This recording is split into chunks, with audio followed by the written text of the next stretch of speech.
Ladies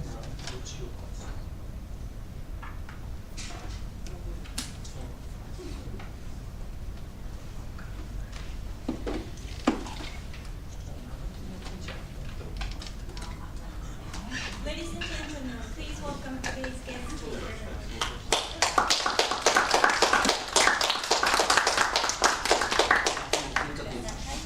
お写真撮られる方、前どうぞ。座った方がいいですか？どうぞ。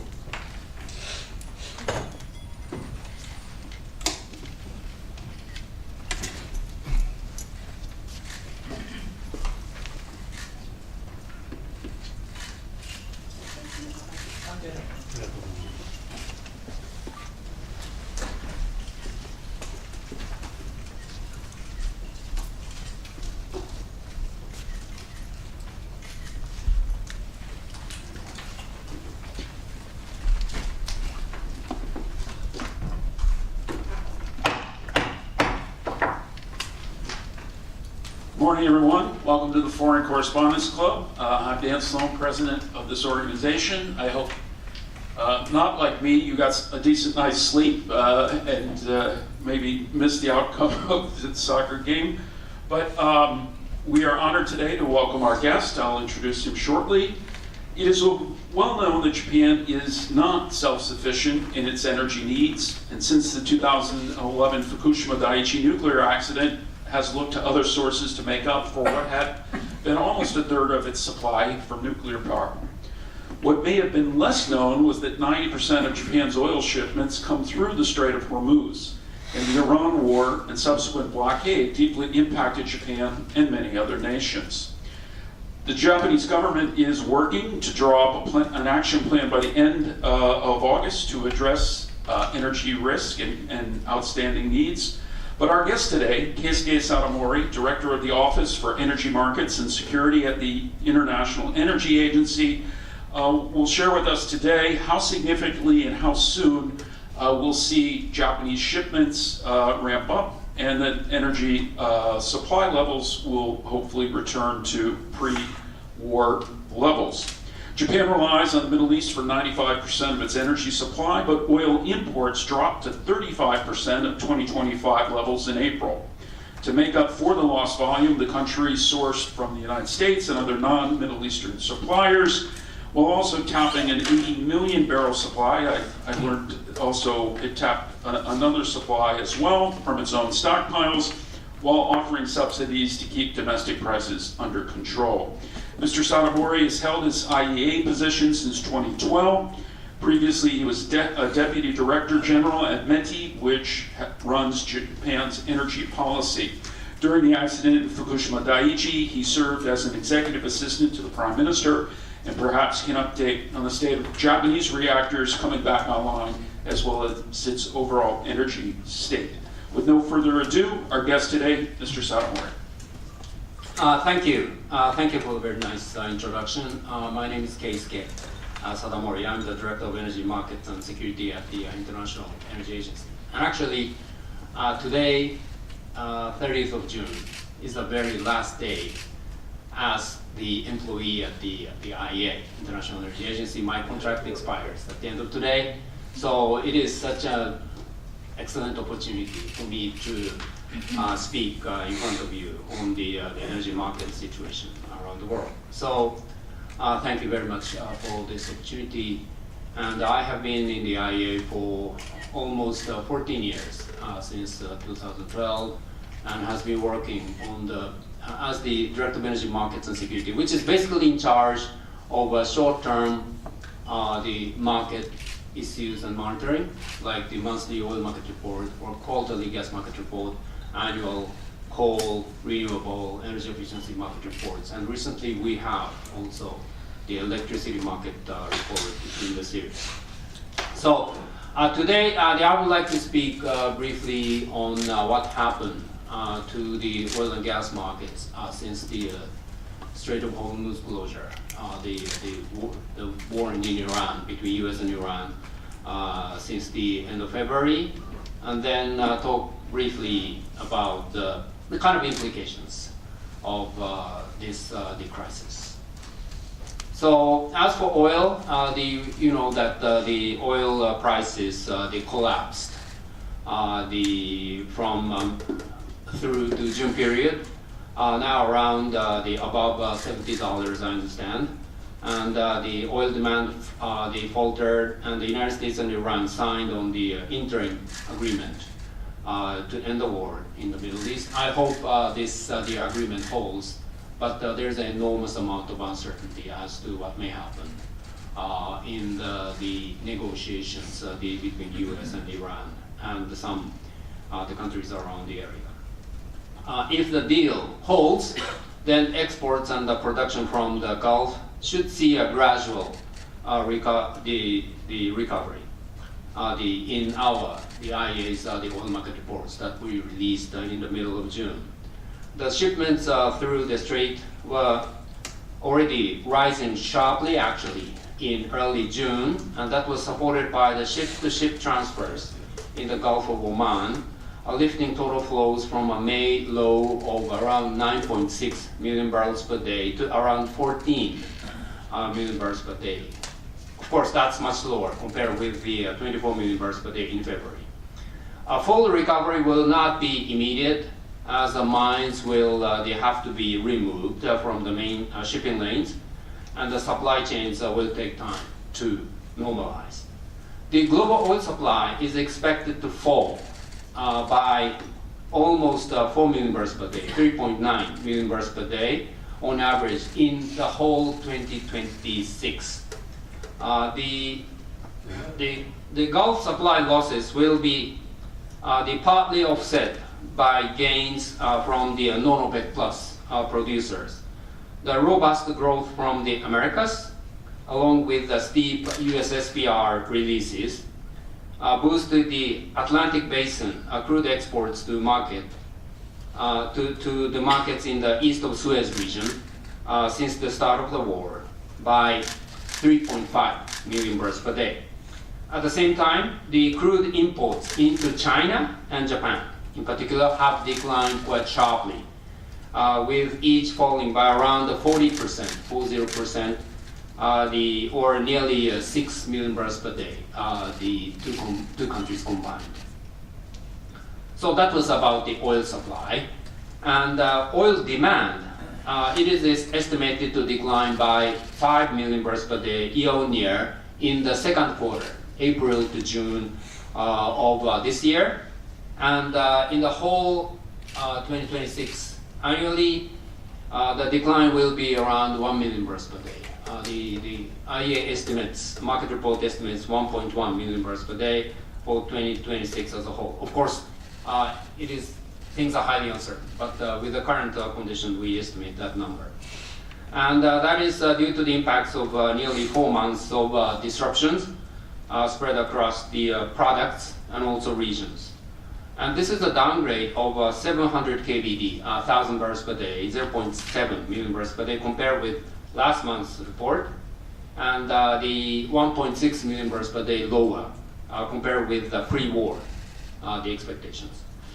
The global oil demand is nevertheless set to rise seasonally by around 6 million barrels per day from April through August period, as summer travel demand picks and better product availability, hopefully, allows consumers to procure deferred purchases. Despite the significant reductions in demand for crude oil and refined products, the buffers in the system continue to decline at a record pace. So global oil stocks, observed oil stocks, the reserves, have declined by almost 4 million barrels per day, 3.8 million barrels per day on average since the start of the war. So with a draw of 143 million barrels in May, according to our preliminary data. So further declines in the coming months could still take global oil stocks to historic lows before the market balance shifts to surplus toward the end of this year. Our first look at the 2027 balances shows that the potential for a significant oversupply to emerge next year, 2027. So global oil demand is projected to rise by a relatively modest 2 million barrels per day. On the other hand, by contrast, oil supplies look set to surge by around 8 to 10, the 8 million barrels per day.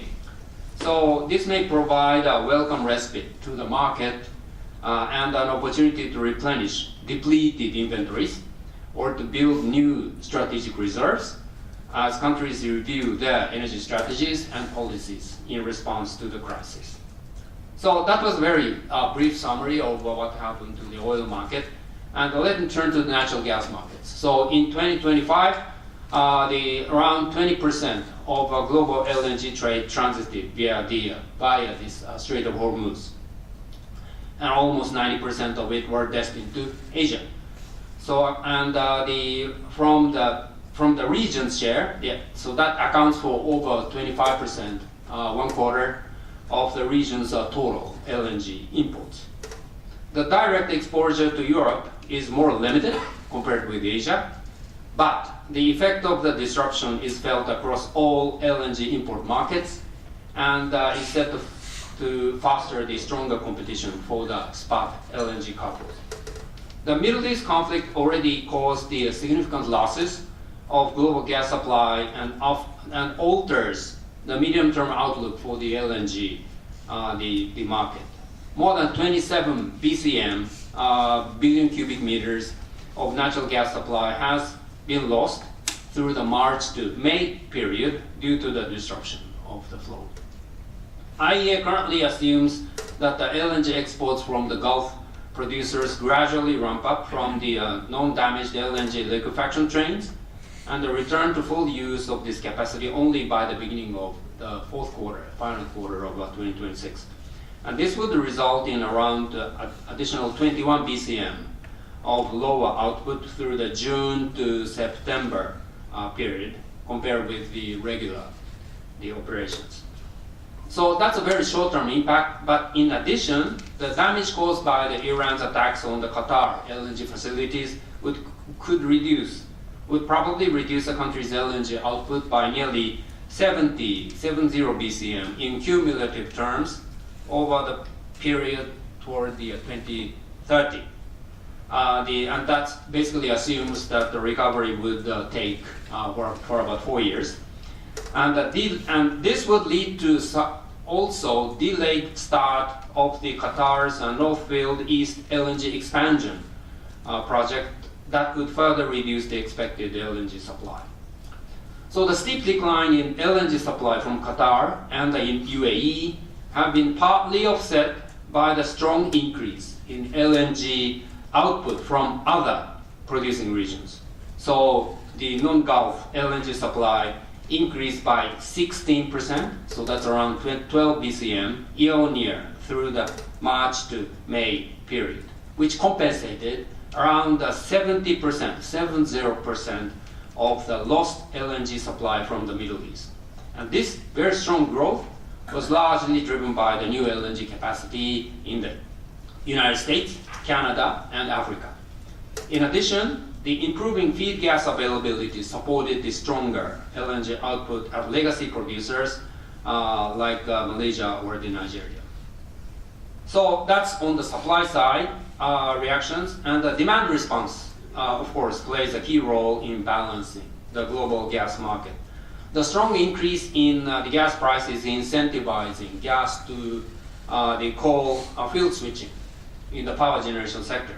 So curtailment industries such as fertilizer productions are also reported in Bangladesh or in Pakistan, while India has invoked the emergency measures to divert the gas from non-priority sectors to key users such as the households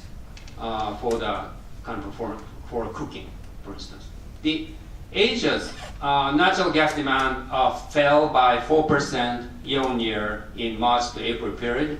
In China, the country's the apparent gas demand fell by nearly 4%, or the 3 BCM through the March to April.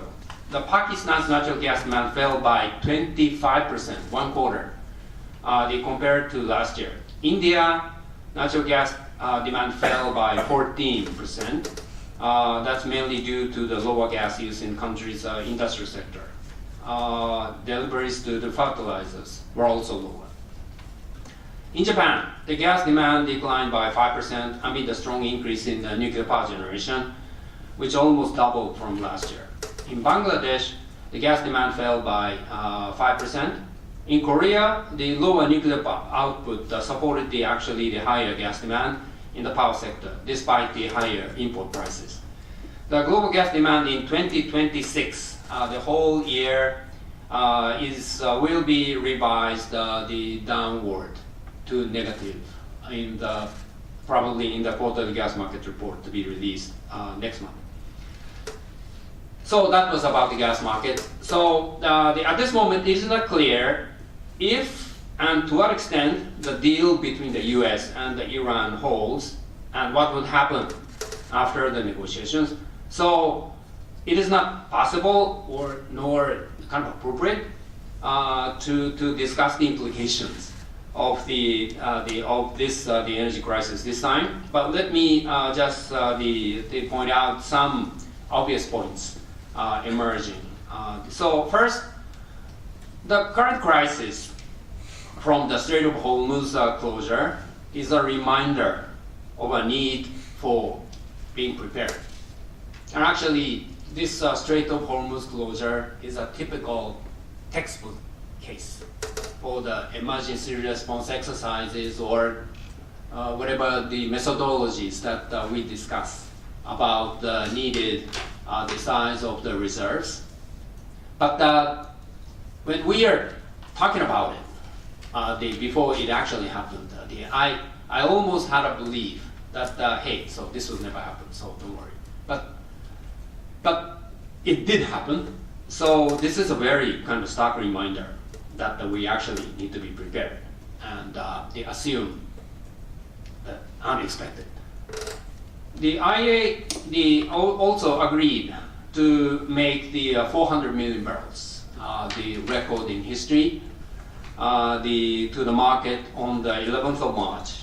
And so far, according to the IEA's the estimate, we saw more than 250 more than 250 million barrels released by the IEA member countries. That is as of the middle of June.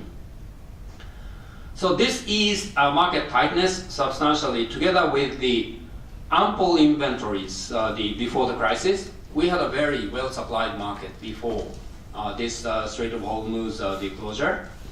And also there was some sanctioned oil, the Russian oil, on water, and that they were being allowed to be imported by countries like India, and they increased the production from producers outside of the Gulf, and also there are some demand responses.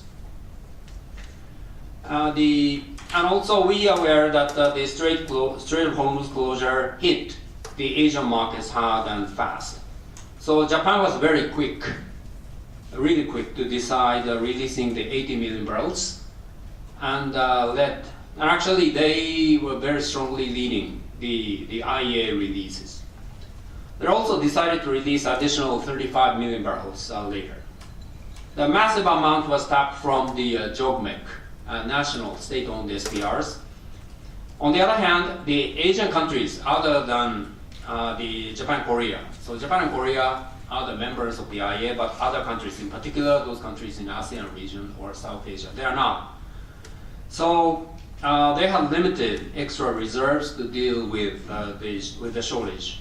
So they had to resort to demand-side measures quickly, and also they requested Japan to provide some support.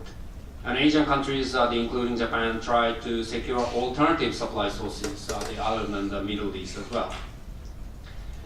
And the countries in Asia, ASEAN countries in particular, they're seriously interested in building up the capacity to deal with the oil supply disruptions.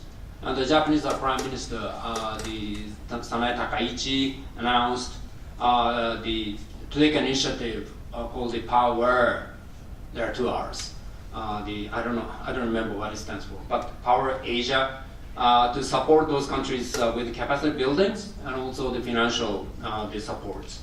And IEA has been enhancing dialogues with the ASEAN countries to provide them with the technical support in establishing the enhancing the emergency response systems. We have new regional representative office in Singapore, regional cooperation center in Singapore, and that has become a hub for such dialogue with the ASEAN countries. And also, the Middle Eastern producers also intend to increase resilience against the Strait of Hormuz closure. So East-West pipeline of Saudi Arabia, or the pipeline inside UAE to the Fujairah airport, they were ramped up in this crisis and played a substantial role in bypassing the kind of trading bottlenecks. And they are reported to have plans to increase such bypassing capacities, and also they're looking at the additional reserves outside of the Gulf, closer to demand. Saudi Aramco, they have their reserves, the kind of joint reserves with Japan in Okinawa, but they would like to, I heard that they would like to expand such capacities to be prepared against this kind of supply disruption. And importantly, this crisis has increased the awareness of the need for reducing reliance on imported fossil fuels by accelerating low carbon sources and technologies, energy transitions. In other words, transitions to the low emission energy systems, energy technologies are needed not only for the climate change mitigation, environmental purposes, but also for enhancing energy security. And some countries, especially in Asia, are taking demand-side measures as the emergency response, but we need to see more structural measures for improving the energy, the efficiency. So, for instance, we need the more kind of stronger product, the standards, energy efficiency standards, labeling system of the sort. So that's what is needed in the structured terms. The solar PV has become the cheapest power generation sources in LCOE, long-term cost of the generation terms, and the battery costs are declining. So, and also wind power is, on the other hand, wind power is facing supply chain and cost inflation issues, but still growing solidly. So together, renewable power is continuing strong growth, and we should try to accelerate the renewable deployment to the extent possible. The other important technology is nuclear. So nuclear is making a comeback. Nuclear power generation recorded all-time high in 2025, last year. At the global scale, we have reached a stage that the all additional electricity demand, the growth in electricity demand, can be met by low emission sources. All of them can be met, like renewables and nuclear. So that lowers the carbon intensity of the power generation systems. But that means we have only reached the stage that fossil fuel power generation would not grow. But in order to let them decrease the fossil fuel power generation, we need to do even more. However, we should not be too optimistic about the role of low carbon energy sources in achieving energy security, because transitions take time. So we need to work on both clean energy transitions and supply security of traditional fuels. This crisis reminded us of the crucial role of gas to coal fuel switching in power generations in responding to the gas shortages. So important question is how and with what kind of market systems we can avoid the premature decommissioning and maintain the capacity of existing thermal power generation while it can be needed. So with the progress in energy transitions, energy security is actually becoming more complex in scope, so that the IEA started as the oil security organizations, but now we are somewhat widening the coverage of energy security to include natural gas, but also electricity with the higher shares of renewables and more the possible disruptions risks with climate changes, and also we're also facing the supply chain issues with low carbon technologies, and in particular the critical minerals, including the rare earth. So IEA has been enhancing its energy security works along with the acceleration of energy transitions on measures like the energy access, clean cooking, and also the affordability. And we think that we should reflect, hopefully soon, the lessons learned from the current crisis and consider more on the future policies responses going forward. Thank you for your attention. Thank you, Mr. Sadamori. At this moment, we'll open the floor to our working journalists for questions. We are also live streaming on YouTube, which we'll archive later if you want to watch at home. And we'll be receiving questions from our online audience. So if you would, kindly indicate your organization, give your name, and if possible, try to limit yourself to one question. Yes.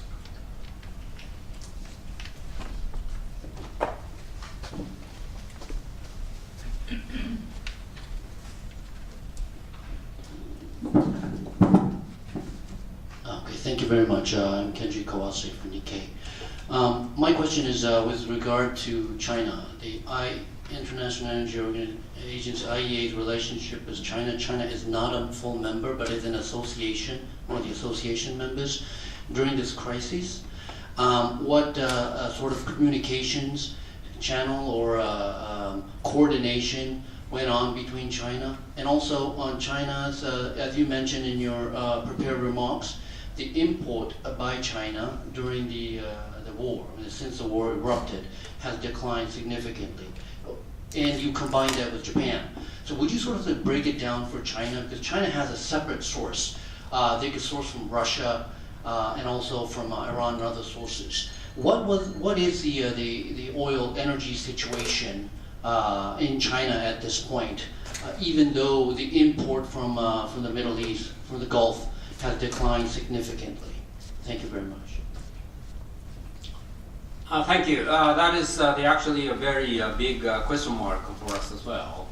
And China is a significant player in the response to the current crisis. Yeah, I talked about the numbers, the Japan and China combined. I don't have a precise number in front of me, but I recall that the decline in China's imports since the start of the war is close to 5 million barrels per day. I recall it was something like a 4.6 or something million barrels per day. So that is a very massive decline. So of course we know that China has been building up massive reserves. The other problem is that it is so unclear and untransparent because of the availability of the data, energy data about China. So it is unclear, but we understand that they have built a massive amount of oil reserves, so they are one of the best prepared kind of the country in the world. But the big question is to what extent their reserves, the stocks decline is very unclear. Some the companies, data companies are reporting that they see somewhat very limited stock declines in China's the oil reserves. So we're still trying to find out what exactly happened in the country. But there's no doubt that there are some declines in the actual oil consumptions, and they somewhat probably release some of the stocks from their system, but that is not big enough to explain the entire declines in oil imports. And there are some field switching to the other systems like coal to a certain extent, and they're quite well known that they have a very massive capacity of coal to petrochemicals, coal to gas the capacities in their domestic industries. So those all elements should be involved, and we are still kind of trying to find the exact the picture. As you point out, China is an association country of China. When the association system started back in 2015, they were the first country to be the association member. But because of some kind of difficult political relationships between the IEA member countries and China, we are not seeing the kind of a high level, the very high level dialogue between China and the IEA. So that is also one of the kind of source of difficulty of finding out what is happening. Of course, we've been trying very hard at the working level to have the engagement with China, with various institutions. But because of the kind of lack of transparency in their data, there are some limits. But thank you very much for the question. Yes, ma'am.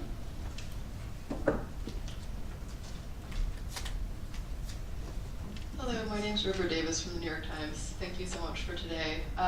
My question also sort of relates to China and Japan. I think, at one point China had banned exports of refined petroleum products, and then you see sort of a different stance from Japan in promoting sort of regional collaboration with building up SPRs and, et cetera. So could you speak a little bit about how you see China's stance and Japan's stance and how they sort of align or diverge in the context of the supply crunch? Another difficult question. So, of course, in responding to the crisis, the international cooperation should be a very important element in the kind of dealing with the situation effectively and efficiently. But at this moment, we are not seeing so much of the cooperation element between China and Japan. Of course, both countries are quite well prepared. So Japan, they have I understand that they have more than around 250 days of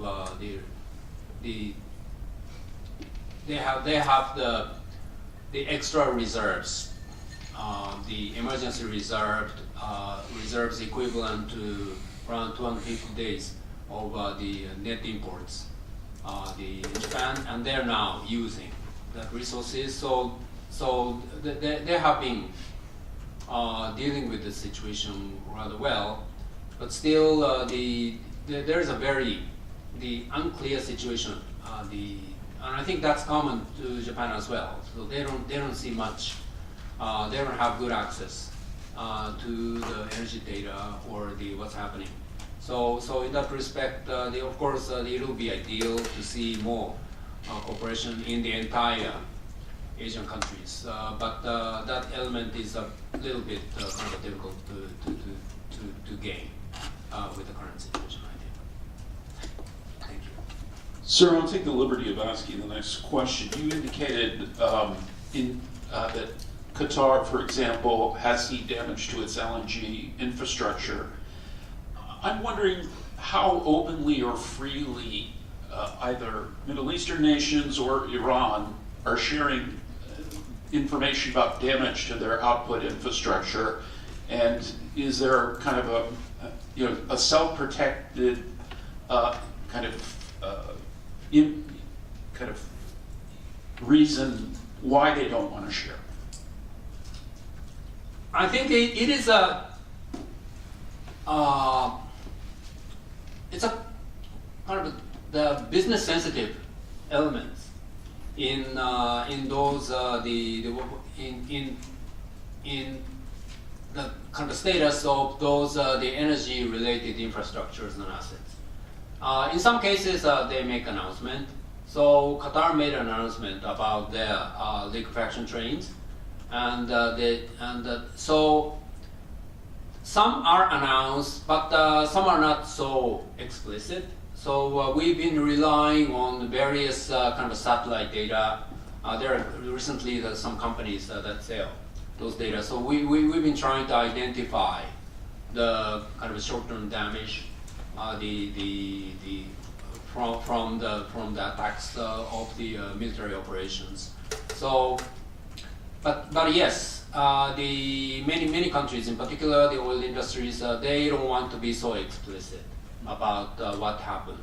So we're all making some guess and see how long it could take for the recovery. Thank you. Yes, sir.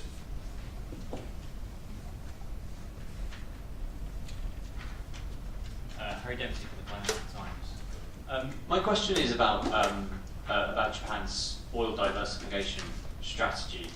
I mean, in the past, Russia was obviously a big supplier to Japan, and part of the reason it was so dependent on the Middle East was because it cut off those Russian supplies. What do you see sort of as the way forward for Japan? Because it seems like the diversification strategy is just pouring more and more money into the US, and obviously, you know, the US is one option, Brazil is another, West Africa is another.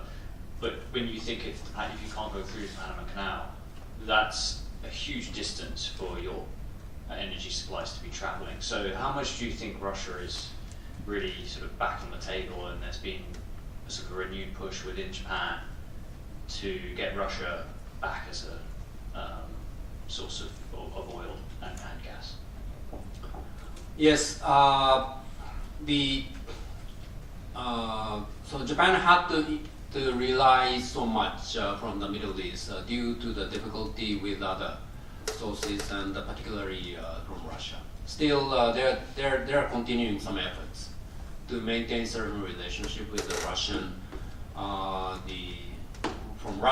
with Russia, and that one of the important elements is how they can ensure, because they have made investments into the oil and gas, the capacities in Russia. So I hope I sincerely hope that the kind of a political situation around Russia would improve with Russia-Ukraine war seeing an early end, then there may be some positive movements for Japan to maintain or improve the relationship with the Russian the oil and gas industries. But the things are highly uncertain due to the very high geopolitical nature. So, and I understand that Japan has been kind of trying to kind of more diversify, and one of the important source is the U.S. Of course, there's an issue with the Panama Canal, but there are kind of trade bottlenecks, choke points.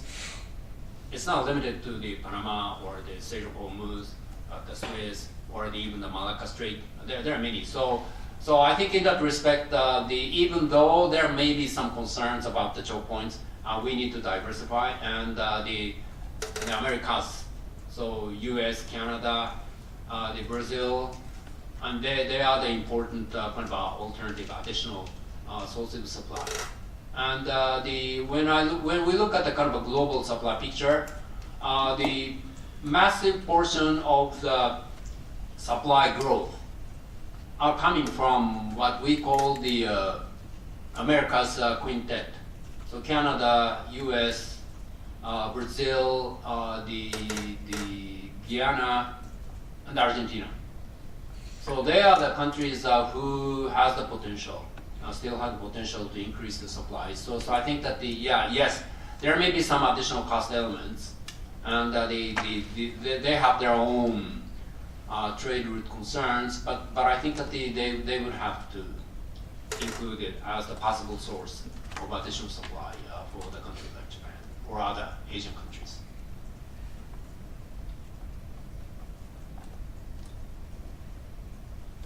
Well, I don't see a hand, so I'll ask you a question back to your mention of nuclear power. I think the government envisions getting back to pre-2011 levels, at least about a third of supply from nuclear.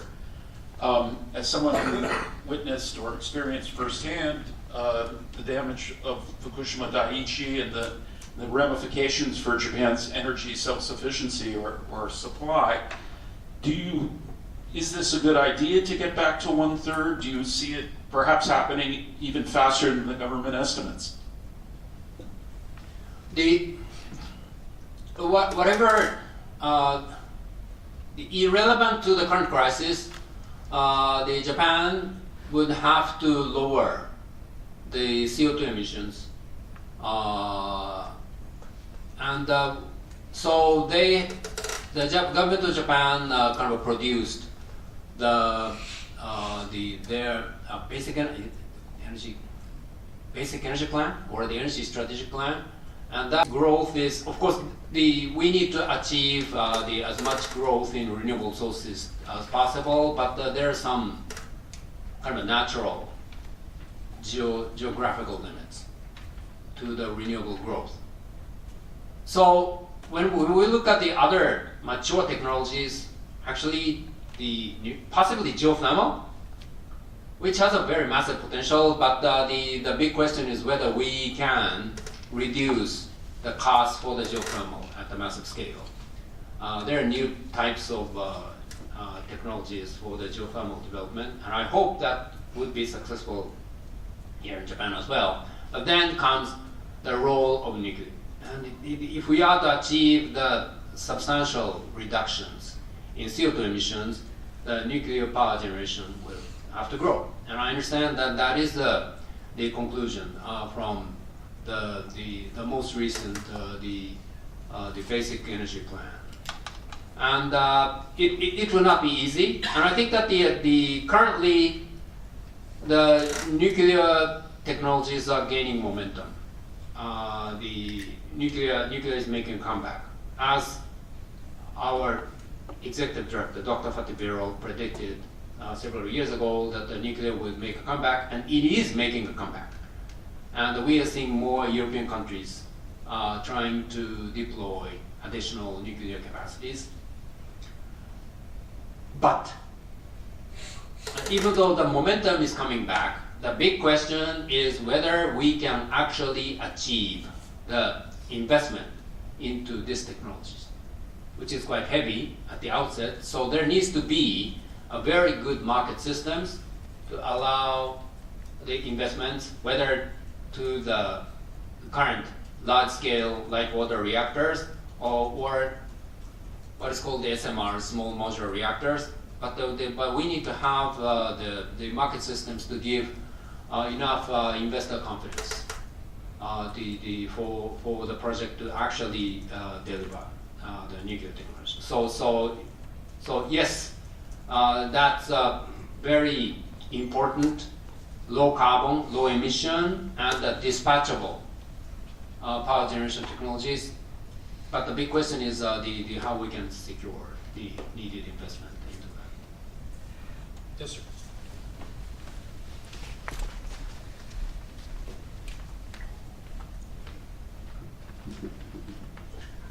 Koji Nozawa from Nikkei.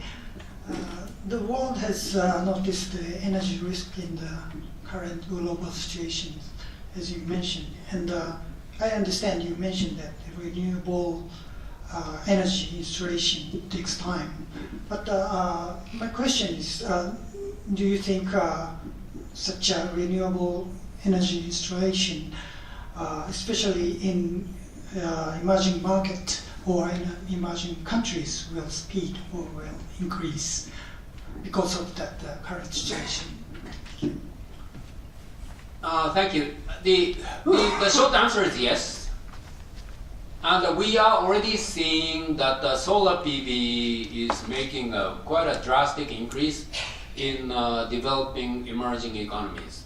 The countries like the Pakistan, because of the very cheap costs, many households are purchasing the solar PV panels and set up for their own consumptions. So so solar power is currently the kind of cheapest technologies. So they are making a very substantial growth. So that's something to be congratulated. And also, if we can couple the possible rapid increase in solar PV together with the battery systems, that could lead to even more solid growth in renewable power. So that's one positive element. But I think that the solar PV alone cannot lead to the secure, diverse, the low emission power systems. So we need to see more diversity in the growth, depending on the country's circumstances. So we need to also see the growth of wind powers, and hopefully other dispatchable technologies like the hydropower, geothermal, together with the nuclear. So I think that the diversity is also a very important part. But to your questions, yes, we can and we are seeing the very fast growth of renewable, in particular the solar PV, in the developing parts of the world as well. But thank you. Yes.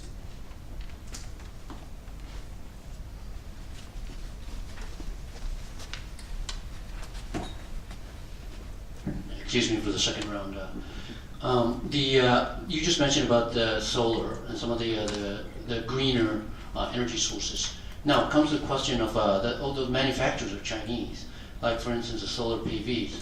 I mean the reason why they're cheap is that they're overcapacity, and how does this sort of come into this picture of the relationship with China, or the green industry being sort of dominated, controlled, flooded by the Chinese? Because I think that's one of the overcapacity issue is one of the things that OECD is making a point against China.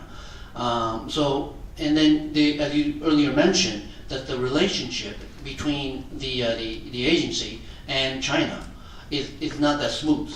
How would the more non-oil solutions, greener solutions come in to the world, and that is sort of feeding to the overcapacity, or China taking advantage of it? How would this sort of come into this energy picture from the IEA's position? Thank you.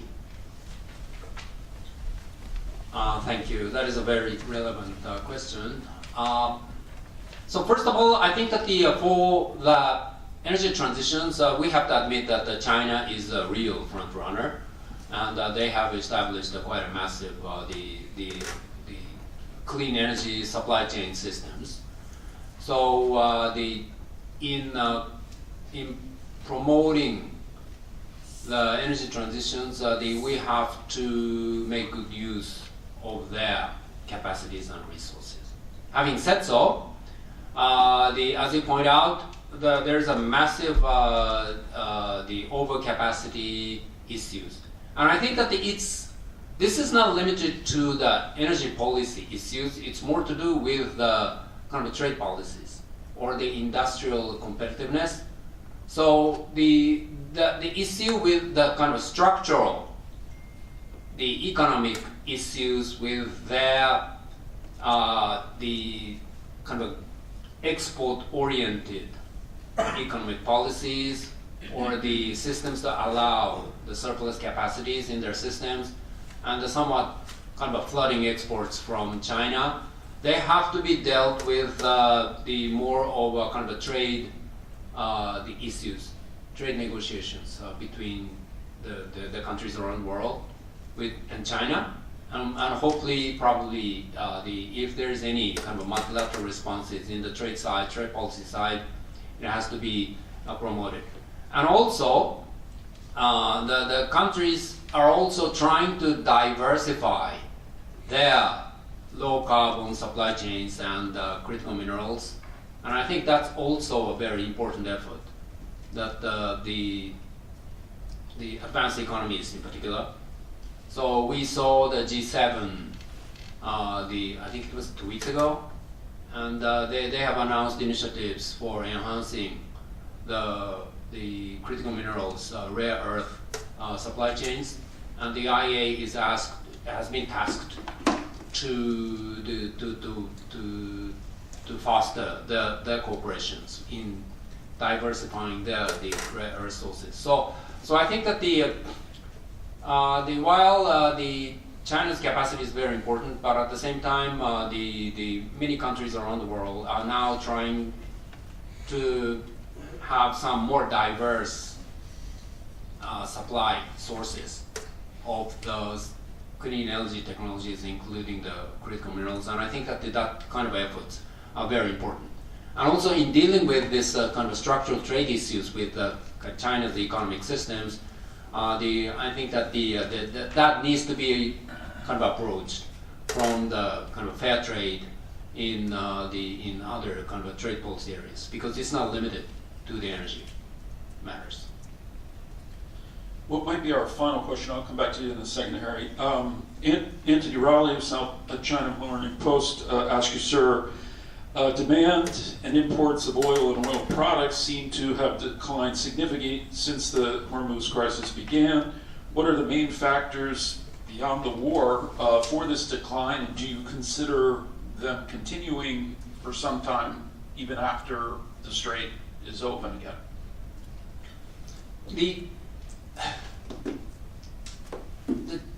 China has, even before this war, China has been promoting their own policies to enhance their energy security. So for them, the oil imports and natural gas imports are the source of energy insecurity, while running EVs with their power generation from domestic sources like coal or the renewables or the nuclear powers, they are the source of energy security. So they have been they have been promoting the progressing with the electrification of end users. And when we look at the electrification rate, that is the share of electricity in the final energy consumptions, Japan has been quite high. It's almost like a 30%. And that's the highest amongst the advanced countries. U.S. much lower, Europe around 20%. But the China electrification rate has been increasing at a very impressive rate in the past 20 years, and now it's approaching 30%. So they consider that the electrification is a way for enhancing their own energy security.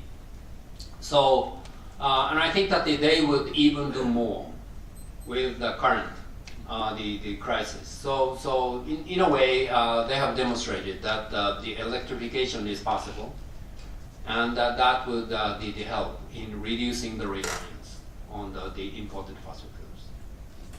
Yes.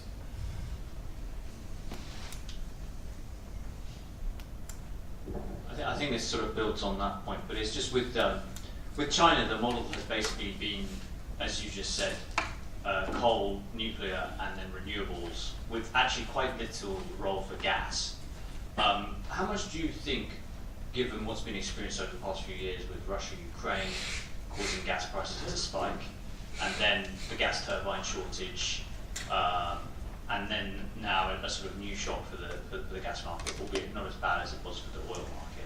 How much is that shaking sort of faith in Southeast Asia that gas as a transition fuel is the way forward, and that actually the model that they should follow is the China model? That's a very the source of uncertainty for the natural gas markets. And before the war, we have been estimating that there's the big wave of LNG supply coming, 300 BCM, unprecedented level economies, in particular those ASEAN countries, to ramp up their imports of natural gas and increase the role. There may be some questions in their minds of the policymakers, to what extent they can rely. But at the same time, I think it highly depends on what happens to the natural gas markets.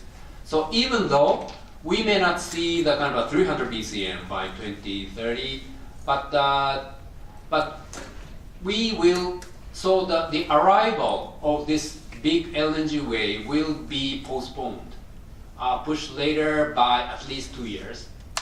But nonetheless, we'll be seeing the kind of a well-supplied market in natural gas, because the very massive growth is happening in the U.S. Most of the FIDs in LNG liquefaction plant happen in U.S. For instance, if we take a look at 2025, I understand that around 80% of the global FIDs happened in the U.S. alone. So we'll be seeing the very the big wave of supply, even though it could be a bit later. So that would provide an opportunity for the ASEAN countries or other the Asian countries to increase the natural gas as a transition fuel, and hopefully help switch from coal to natural gas to the kind of a less carbon-intensive fuels. But I think that you're right. There are some kind of increasing questions whether that would actually happen, and whether, in particular, whether the ASEAN countries would actually decide to invest some additional money in the LNG importing the infrastructures. All right, with that question, we'll conclude our session today with our guest, who we also like to wish a great retirement. We thank you very much for your time and comments today. As a token of our appreciation, we offer you a 1-year honorary membership in the club. I know he's a runner, so perhaps he'll be joining the FCCJ Friday night runs around the palace. Thank you very much, sir.